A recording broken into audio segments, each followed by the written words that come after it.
How to fix continue watching issues on Netflix 2023. Hello everyone, welcome to this channel. I'm Emily and I'm here to help you out today. So without any delay, let's get started. Now first of all, go to the Play Store application and make sure that your Netflix application is updated to its latest version on your device. So as you can see, there's update available for this application on my device. I just have to update this.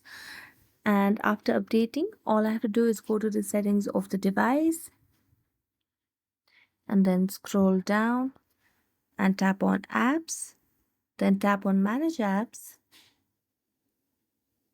and then you can search for the Netflix application on search bar, or you can just scroll down and you'll find the application over here. So just scroll down and here you can find the Netflix application. Tap on that and here you can see the option of clear data. Tap on clear data, then clear cache, then okay.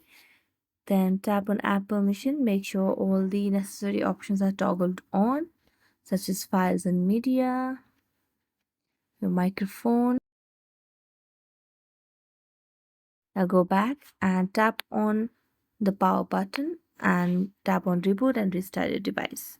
So thank you so much for watching this video. If you enjoyed it, don't forget to like, subscribe and hit the bell notification for more updates. That's it for today and see you next time.